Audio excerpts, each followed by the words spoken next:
Всем доброго раннего утра, друзья мои. Вы знаете, поскольку я решила издать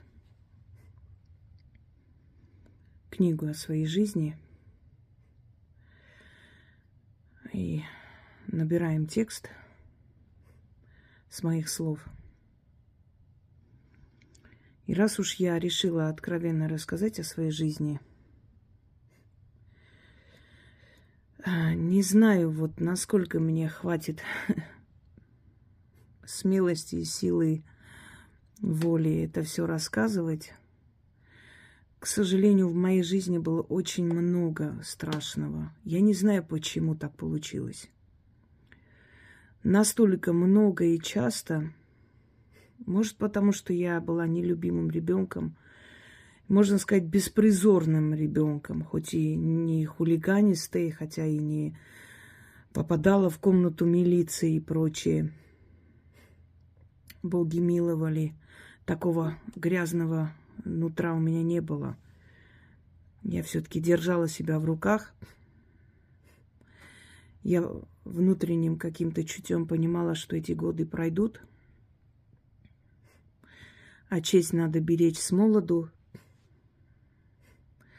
Натура у меня не такая была, наверное. Поэтому все же, пройдя эти все мерзкие случаи в моей жизни, не загрязнила свою душу. Но этих случаев было очень много, потому что в семье мной не интересовались. Где я живу, как я оплачиваю свое жилье, когда была студенткой. Мне приходилось работать, перебиваться, думать о том, чем платить, как жить вообще, что есть. И, конечно же, благодаря своей профессии,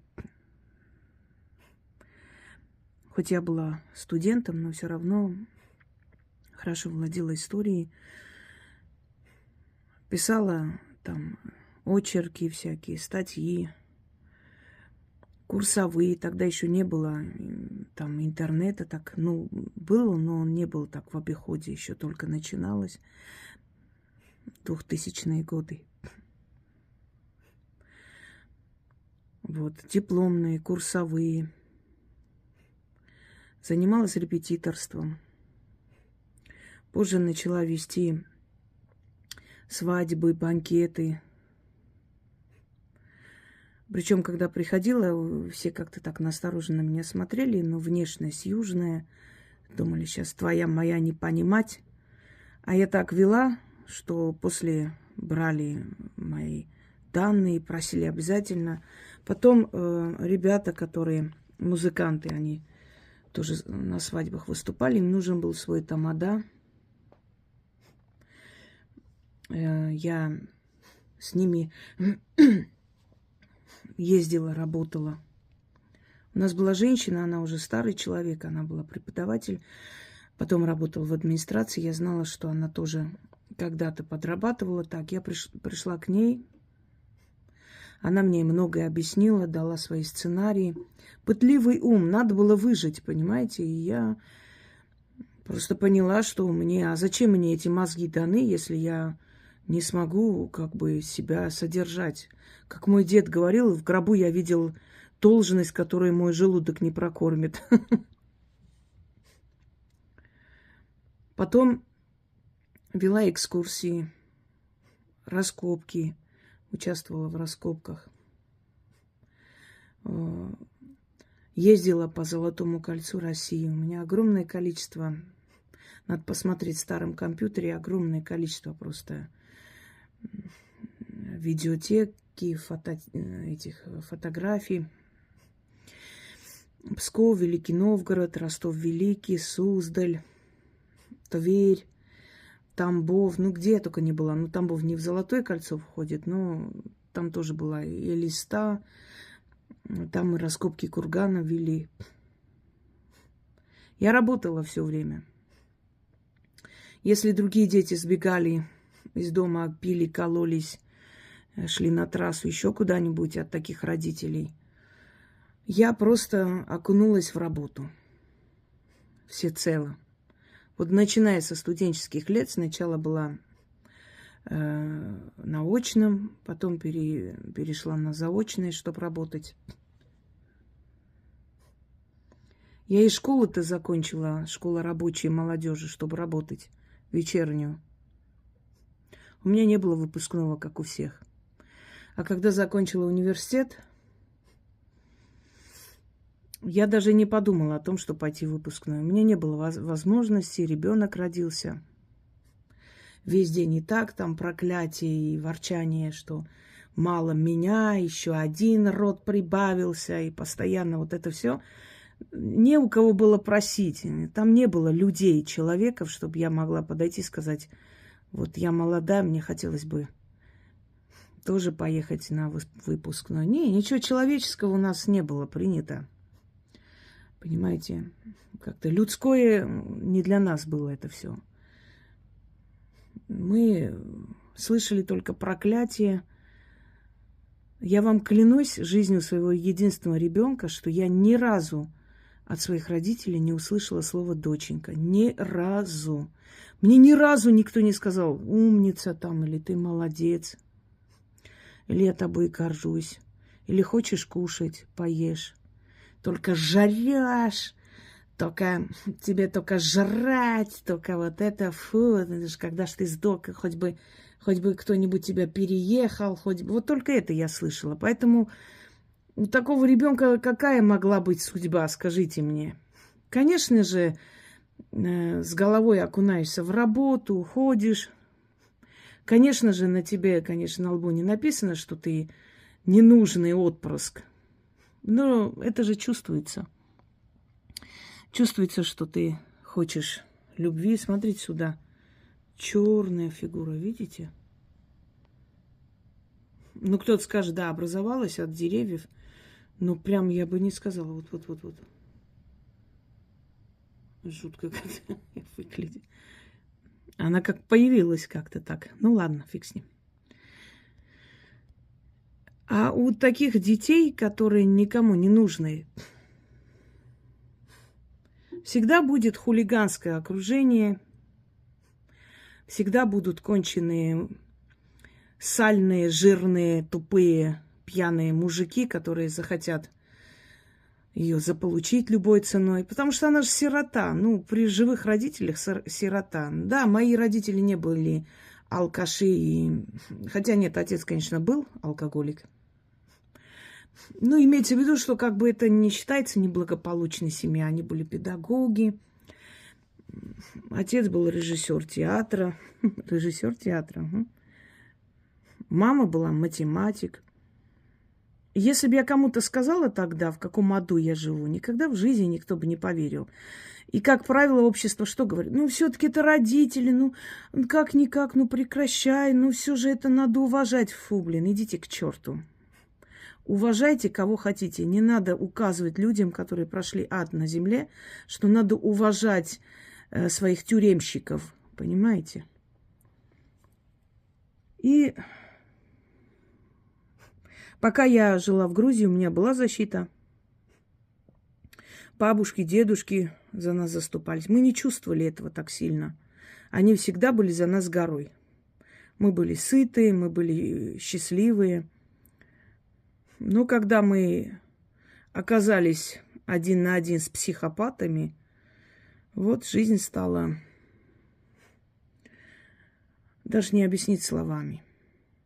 Вы знаете, я еще выжила. Вот психика моей сестры пострадала сильнее. Она врач, но в ней озлобленность эта осталась до сих пор. Она им не простила. Но, скажем так, я не мщу, но та озлобленность, которая в ней осталась, это не сравнить. Нам сломали жизнь просто. Когда огромный телевизор «Горизонт» завалили на плечи, на тачку перенесли вдвоем. Потому что он пришел бы и просто избивал нас до утра за то, что телевизор не работает. Мы, значит, вдвоем положили на тачку. Идет дождь. Мы накрыли этот телевизор, сами промокли. Потащили, наверное, минут 40 шли. У нас знакомый был мастер. Отнесли туда. Он сделал, отремонтировал. Мы на улице ждали целый час. И также перенесли, привезли и поставили, чтобы алкоголик ночью, вечером, когда придет, чтобы он так лежал ногу на ногу и смотрел свои любимые передачи, понимаете? И понятное дело, что такой ребенок, как магнит, тянет подонков в свою жизнь. Наверное, на втором курсе, что ли. Да, примерно так, насколько я помню. Мне где-то неполных 20. Вот вы говорите про этих списивцевов, или как их там, не хочу даже произносить. А вот таких, как они, знаете, сколько по России? Вообще по миру в России не меньше. Недавно в Электростале арестовали маньяка, который нанимал девушек в няньки своему сыну, потом их убивал и хоронил у себя на участке. И одна еле спаслась. Когда я эту историю услышала, меня аж затрясло.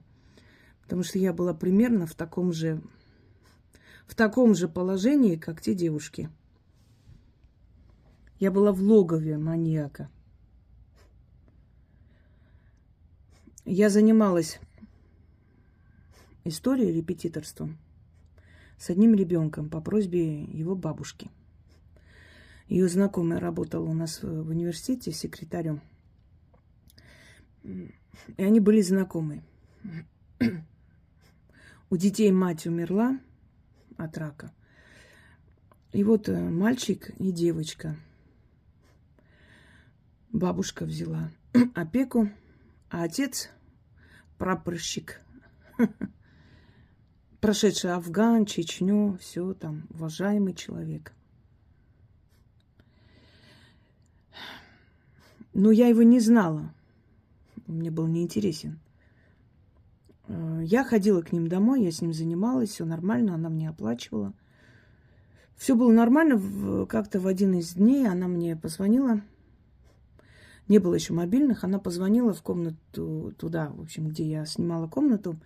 Хозяйка этой квартиры,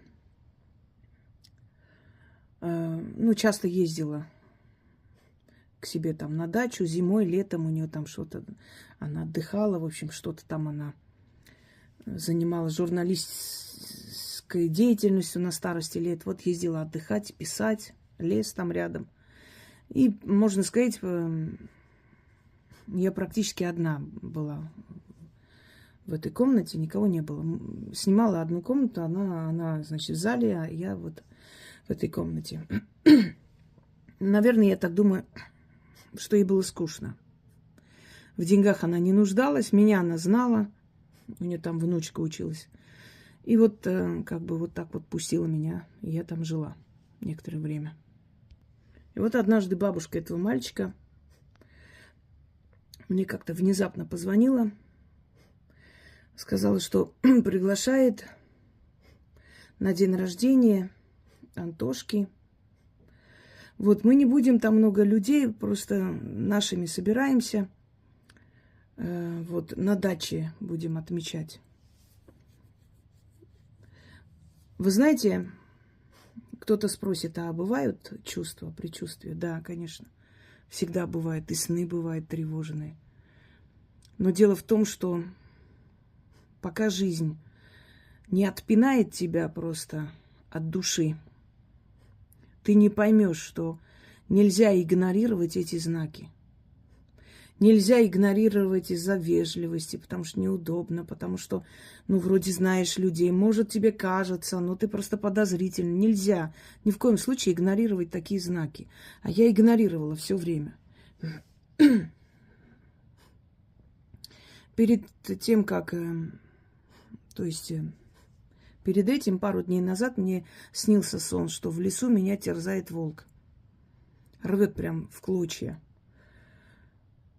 Ну, потом, через пару дней, это все забылось. И я, когда с ней разговаривала по телефону, у меня перед глазами этот сон с волком. Представляете? Я думаю, что за ерунда. Я ее знаю, уже полгода с лишним я занимаюсь этим мальчиком. Она взрослая женщина. Ну, о чем вообще разговаривать?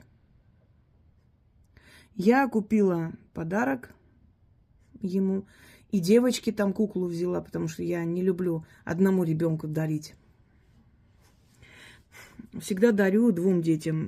Отсюда и привычка. У нас вот детям, когда поздравляем день рождения, не особо отмечаем, но дарим подарки. Я всегда дарю им двоим. Потому что другой ребенок, ну, что будет ждать, пока у нее будет день рождения. Нет, дарим двоим. И поехала. Куда они сказали. Там рядом маршрутки и эти. В общем, примерно объяснила. Я поехала туда, к ним. Приглашают люди. Что теперь? Вы знаете, если вы думаете, что все маньяки кидаются, режут на куски или привязывают и начинают бить ногами, вы ошибаетесь. У маньяков разные методы. Они могут морально уничтожать человека, что ничем не лучше, чем физически.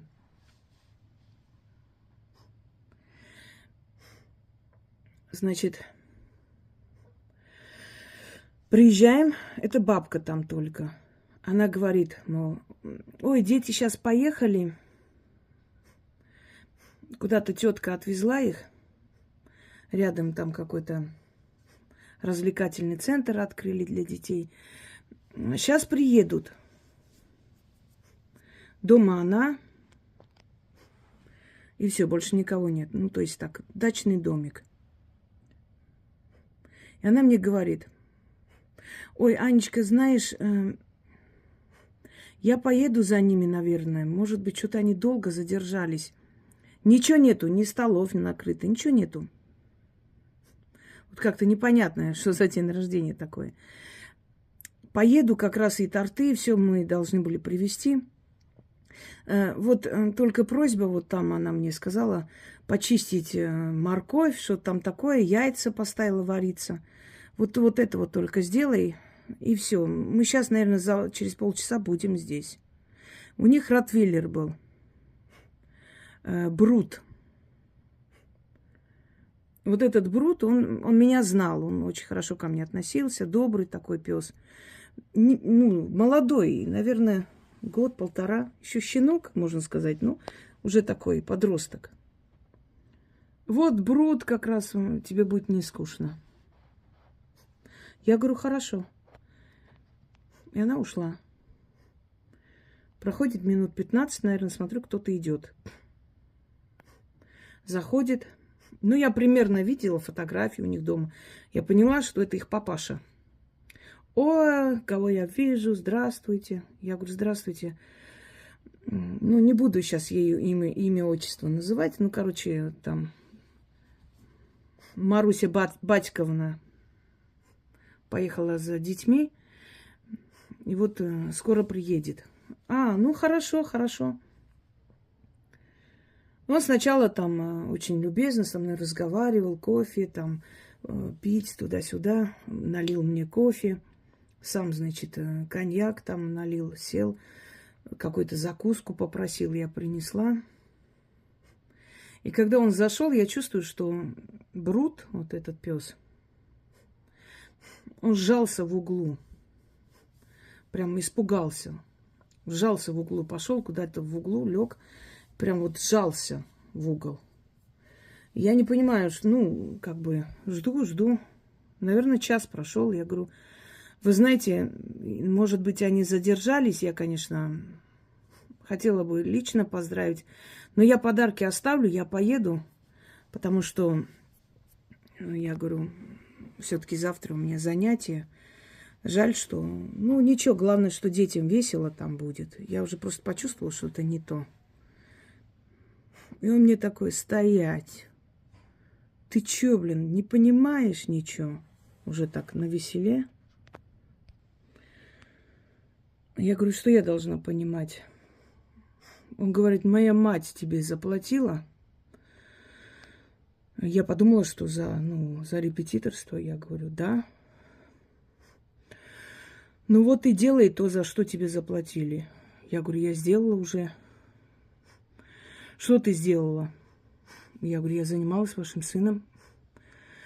За это мне и платили. Не придуривайся, бля. Вы знаете,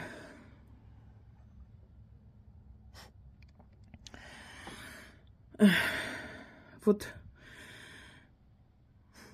черта видели? Вот напротив сидел натуральный черт. Это не оскорбительной форме, просто черт. Понимаете? Не человек, черт. Натура, черта. Грязный, вонючий мужик, полураздетый,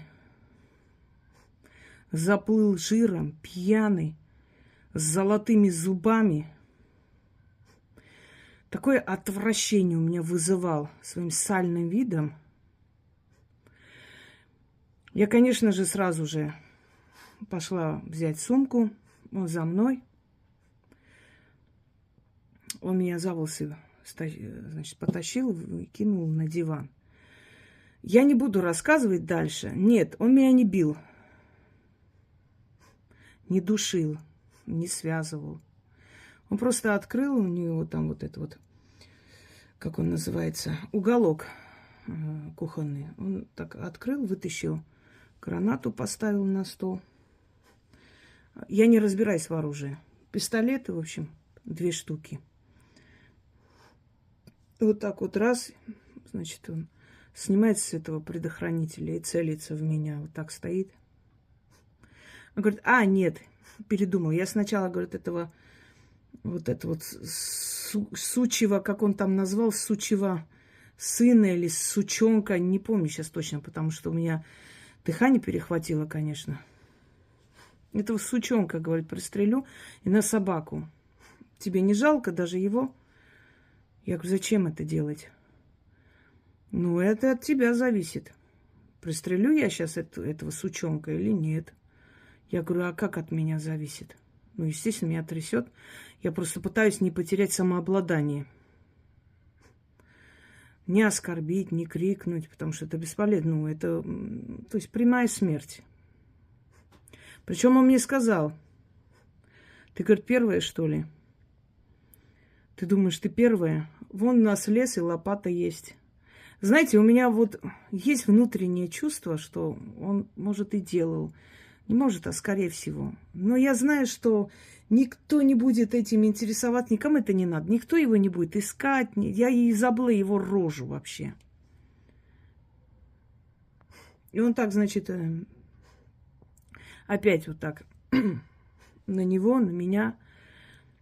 Потом он подошел, он в руке держит этот пистолет. Он подходит в углу и начинает бить собаку. И он, бедняга, начинает орать там, скулить сначала. Ну вот, видимо, сцена ему знакомая, он уже сразу сжался, сразу понял, что сейчас будут его бить. И опять: ну или я его пристрелю, или тебя. И вот он сидел напротив меня. Ну, естественно, начал говорить, что я должна с ним сделать. Я обманула, я сказала, что у меня женские дни.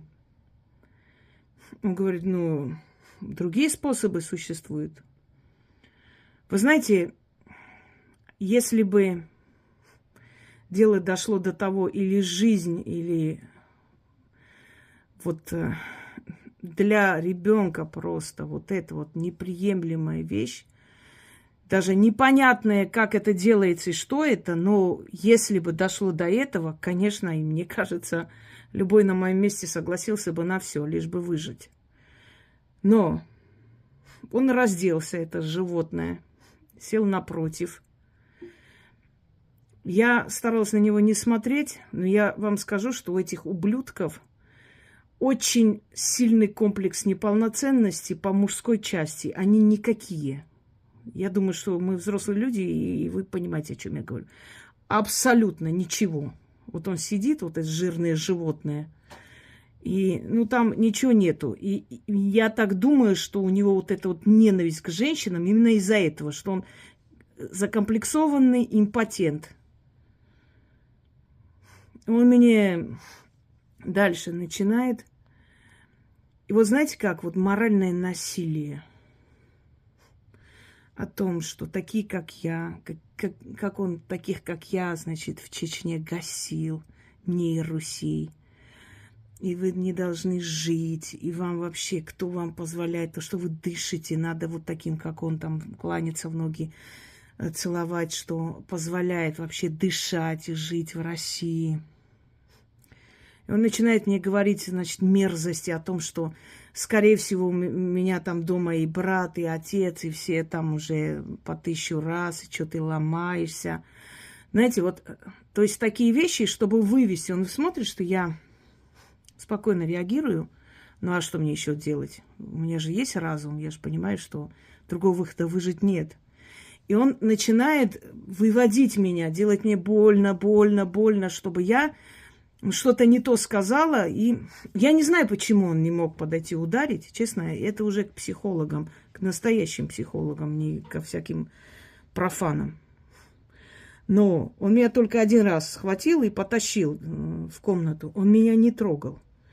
Он меня не бил, он ничего не делал. Он просто вот так вот, значит, под дул меня ставит, вот так вот, целится, потом целится в собаку.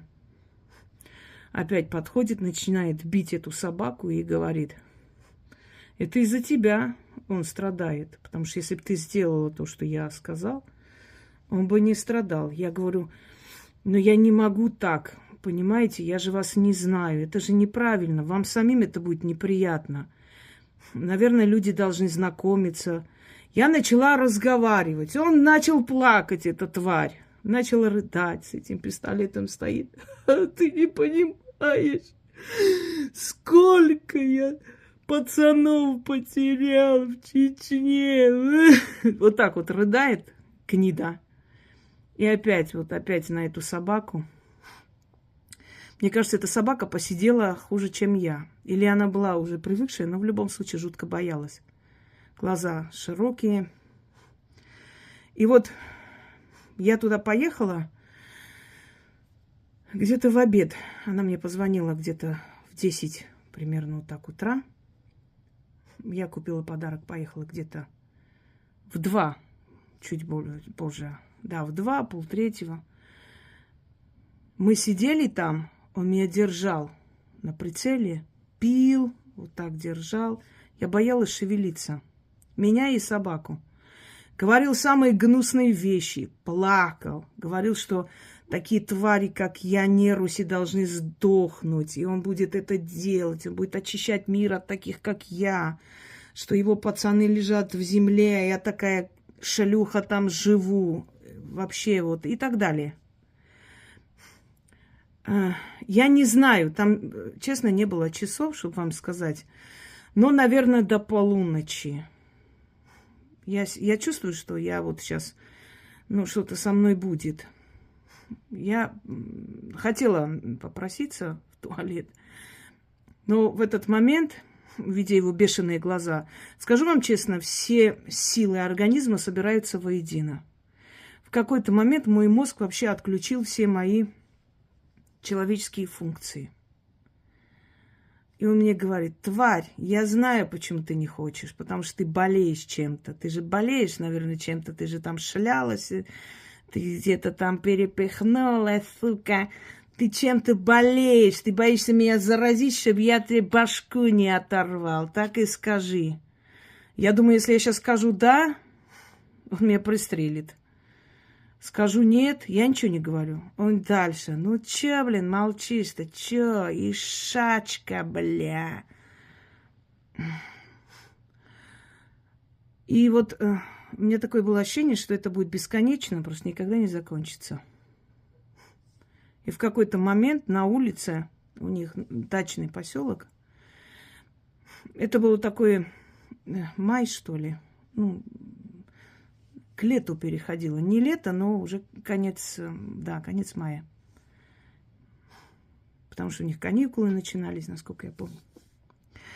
И, видимо, приезжали на выходные или как там просто развлекались. И на улице началась драка. Через дорогу или где, я не знаю. Мат-перемат, начали там кричать, драться.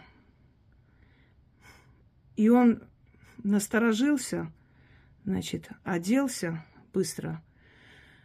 Этот взял пистолет с собой один и вышел на улицу. Он вышел на улицу, и там какой-то крик: «Чё, блин, вот вы чё вы тут делаете?» Они там орут, они начали его что-то материть, и он пошел разбираться. И я просто в этот момент поняла, что ну больше шанса не будет просто. Я, значит, быстро одела эти обувь свою. У меня спортивное все это. Накинула вот эту сверху. Схватила сумку. У них вот запасной вход. Потому что когда мы пошли, я спросила, там туалет, у них на улице был туалет.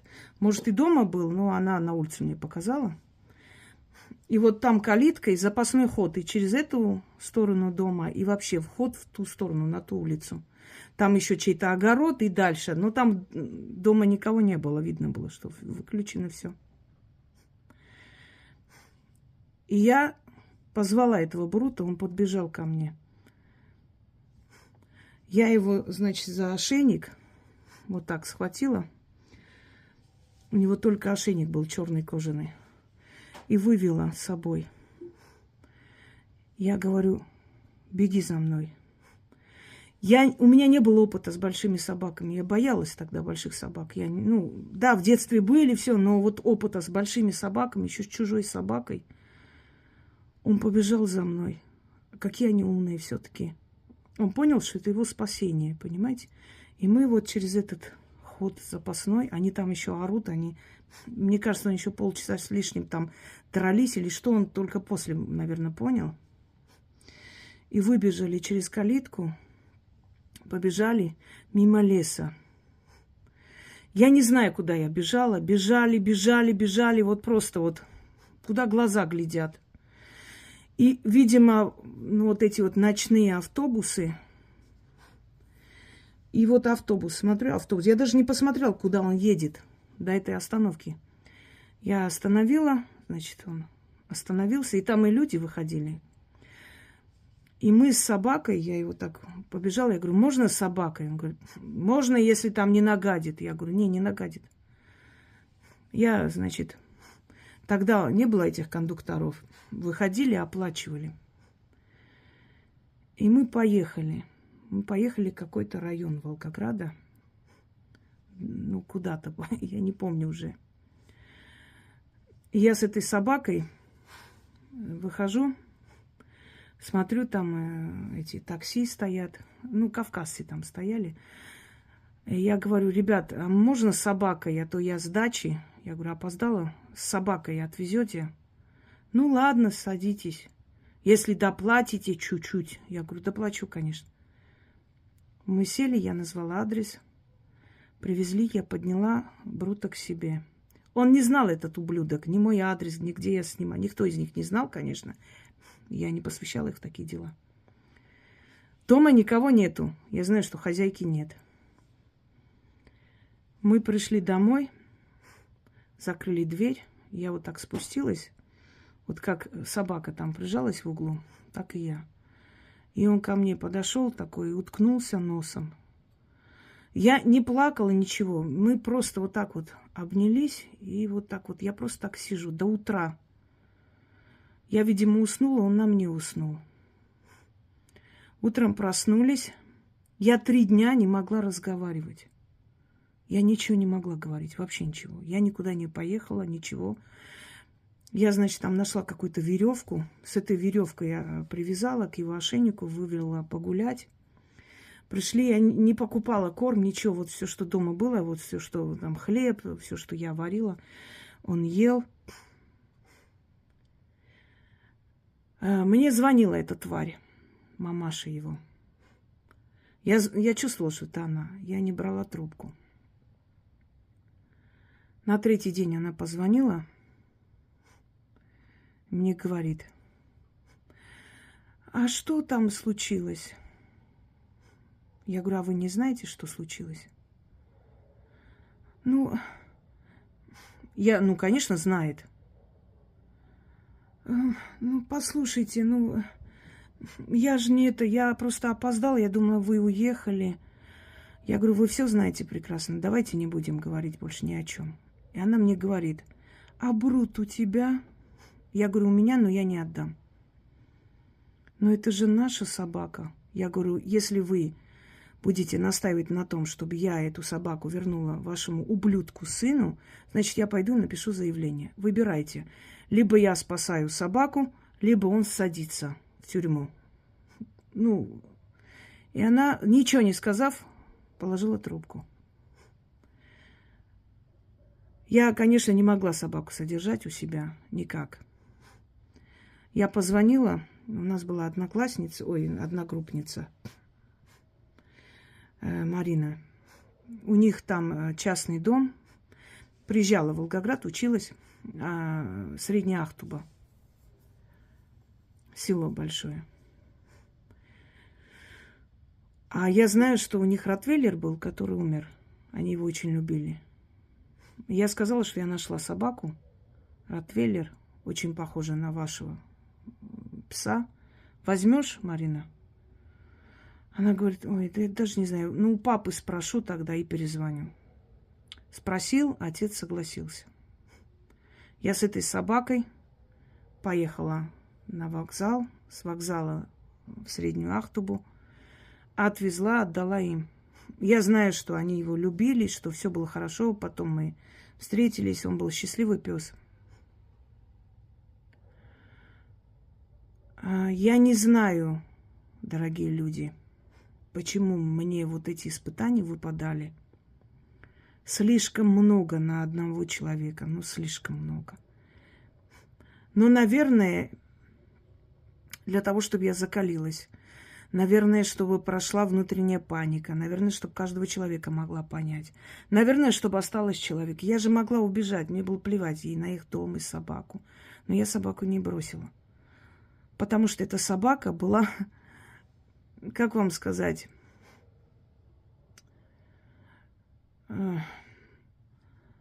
друг по несчастью. Я просто понимала, что если я просто сейчас сама уйду, естественно, если бы он рычал и не пришел, и кусал меня, и не захотел, конечно, я бы не смогла забрать. Я бы предпочла спасти свою жизнь, понятное дело. Но когда он пришел, тем более, естественно, я его бросить не могла. Единственное, что я им сказала, я говорю: ребят, переименуйте, дайте ему другую кличку. Во-первых, Брут был такой, который был предатель, любил Цезаря. И, во-вторых, пусть он о своей прошлой жизни ничего не помнит. Я, конечно, не рассказала, но говорю: поменяйте кличку. Не знаю, может, поменяли. И вот этот вот Брут, его вот эти глаза испуганные до сих пор у меня перед глазами. И когда я когда-то взяла ротвейлера, они болели у меня там. Очень сильно болели. Мне приходилось отдавать их в добрые руки. Пару раз брала, они еще были маленькие, начинали болеть, мне было жалко. Потому что у меня кавказская овчарка, щенок умер. И я не могла себе простить этого. Просто вот не проснулся и все. Я поняла, что в этой квартире я работаю, снимаю всякое. Это все идет на животных. Мне было их жалко. Вы знаете, вот до сих пор, когда я вижу ротвейлера, большую собаку, у меня сразу же эта сцена перед глазами. Прошло много лет. Почти 25 лет. Может быть, этот выродок уже и сдох. Не умер, а сдох. Такие подыхают.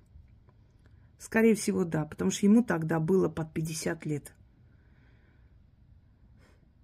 Судя по тому, как пьют такие, уж точно. Но самое страшное – это поступок матери, которая обеспечивает своему сыночку, может быть, от страха, может от страха, но это никак не оправдывает. Зовет молодых девушек, обманным путем заманивает и отдает, значит, в руки этого нелюдя. И у меня точное четкое понимание того, что, скорее всего, я, конечно, была не первая, не последняя. Я понимаю, что там много было таких девушек. Скорее всего, они соглашались на все, лишь бы спастись. Может, кто-то и не спасся. Кто-то скажет, почему не написали заявление, вот его бы посадили, других бы спасли. Друзья мои, у него были хорошие знакомые.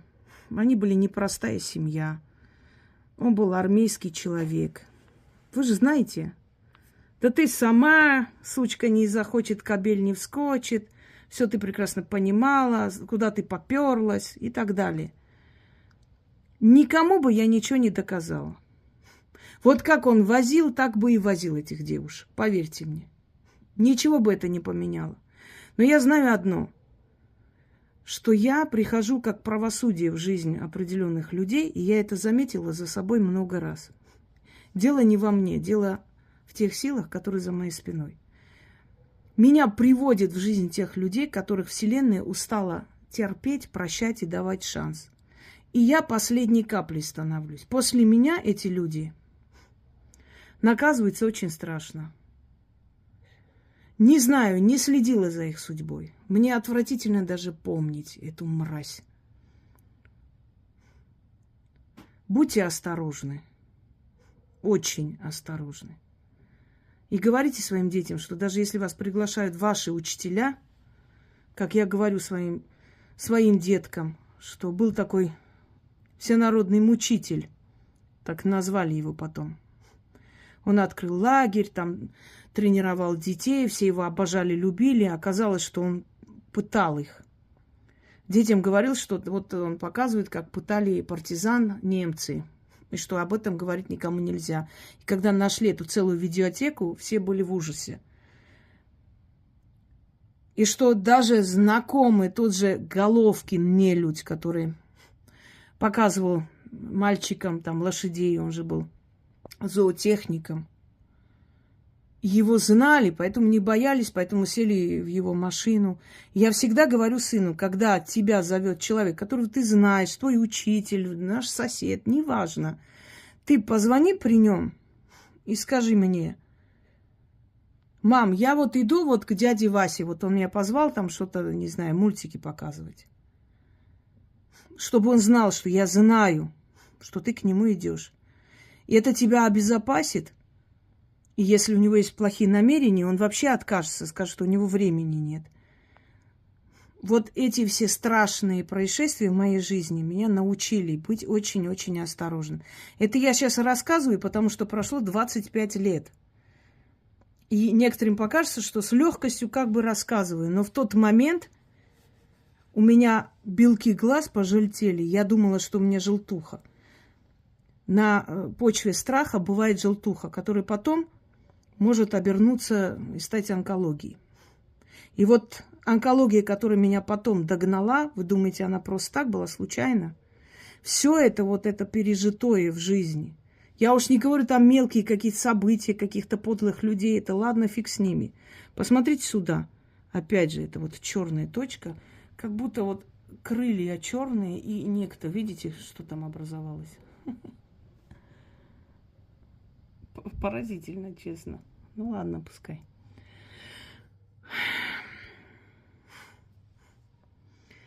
Рассказывать уж, наверное, рассказывать для полноты картины. Тем более, что потом, не знаю, наберусь ли я храбрости это все снова рассказывать и вспоминать. Это очень тяжко. Потом ходишь несколько дней, вспоминая это все, это как окунаешься в это дерьмо обратно. Но если уж я честна, значит, будем честными до конца. Берегите себя и своих родных. Берегите себя, друзья мои. Поэтому некоторые идиоты, когда начинают всякую ерунду снимать, какие-то дурацкие клипы, нас с Яной в телегрейке надели какие-то выставки. Если бы вы знали, что я прошла, вы бы понимали, почему я не реагирую на эту хрень. Вы бы понимали. Таких людей, как я, чем-то пугать не стоит, правда. Слово «пуганые» тут не очень подходит, но мы ад прошли. А кто прошел ад, того этим взрывами или зажигалкой не напугаешь. Желаю вам удачи.